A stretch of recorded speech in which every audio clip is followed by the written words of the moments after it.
একটা পাথর, আমার নবীজি বলেন যে জাহান্নামে যদি কেউ একটা পাথর ফেলে, এই পাথর এখান থেকে নিচে পড়তে 1 সেকেন্ডও লাগবে।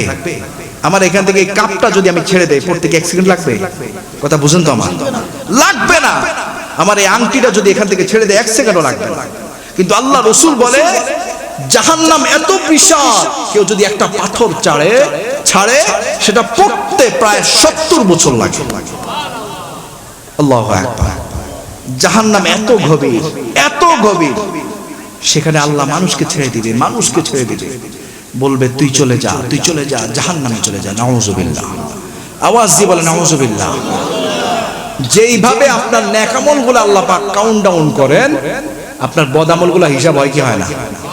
বলেন না, হয় কি হয় না? কোনো কিছু হিসাব বাকি আছে?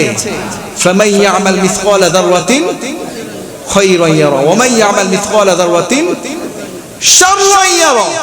যে যা ভালো কাজ করবে সেটাও হিসাব আছে, আবার যে যা খারাপ কাজ করবে সেটাও হিসাব আছে। সেটা যদি জাররাও হয় সেটাও হিসাব আছে। ঠিক কিনা বলেন? জাররা কেমন জাররা? আপনার এখানে যদি আলোক রশ্মি পড়ে, সূর্যের তাপ পড়ে, একটা ছিদ্র দিয়ে যদি আলো আসে, ঘরের চালের উপর দিয়ে যদি ছিদ্র দিয়ে আলো আসে, দেখবেন আলোর মধ্যে হালকা গুড়ি কিছু উড়ে। দেখেন না এরকম? ছোট্ট ছিদ্র দিয়ে যদি আলো আসে, দেখবেন গুড়ি কিছু একটা দেখা যায়, মনে হচ্ছে যেন এটা জমিনে পড়ছে, উঠছে। ওই যে গুড়াটা, ওই যে বালির চেয়েও ছোট গুড়া, এটা হচ্ছে জাররা। এটা ওজন দিলে ওজনে আসবে না, এটা এত ছোট। কিন্তু আল্লাহ বলেন যে ভালো কাজ করবে এই ছোটটারও হিসাব আছে, যে খারাপ কাজ করবে এটারও হিসাব আছে। হিসাব আছে না নাই? বলেন না, আছে না নাই? হিসাব হবে কি হবে না? ডান পাশে বাম পাশে ফেরেশতা আছে না নাই? কিরামান কাতিবিন ইয়ালামুনা মা তাফআলুন। তুমি কি করো, তোমার সকালটা কি দিয়ে শুরু হয়েছে, তোমার সন্ধ্যাটা সূর্য কিভাবে ডুবেছে, তুমি সারা জিন্দেগিতে কি করেছো, বুঝ হওয়ার পর থেকে কি করছো, সব কিছু ফেরেশতা লেখছে। আল্লাহ বলেন মা ইয়ালফিজু মিন কওলিন ইল্লা লাদাইহি রাকীবুন আতীদ। একটা অক্ষর, একটা শব্দ বাদ যাবে না, তোমার প্রত্যেকটা কিছু ওই খাতার মধ্যে লেখা আছে। সেই দিন যখন দেখবেন আমলনামা তো খালি, তখন আল্লাহর কাছে বলতেন, আল্লাহ ইয়া লাইতানি কুনতু তুরাবা। আল্লাহ তুমি যদি আমাকে মাটি বানায় দিতে, আল্লাহ তুমি যদি আমাকে মাটি বানায় দিতে, আল্লাহ বেঁচে যাইতাম। ইয়া লাইতানি কদ্দামতু লিহায়াতি। আল্লাহ আমাকে যদি আবার সুযোগ দিতে, আবার একটু ভালো কাজ করে আসতাম। কিন্তু এখান থেকে ফিরে যাইতে পারবে না, কেউ ফিরে যাইতে পারবে। ওই যে মালাকুল মউত যার ঘরে চলে আসছে, তার ঘর থেকে আর ফিরে গেছে? বলেন না, ফিরে গেছে? আমগো দেশে দুষ্টমি করে কয় মুচ্ছে আল্লাহ বেশ নসিব করে, তবে আজরাইল হোসেনি গেছে বলে। কি বলেন? দুষ্টমি করে বলে। মালাকুল মউত আপনার ঘর চিনে, কখন 12টা 10 মিনিটে 30 সেকেন্ডে আসতে হবে, মালাকুল মউত তখনই আসবে, তার আগে আসবে না। লা ইস্তাখিরুনা সাআ ওয়া লা ইস্তাকদিমুন।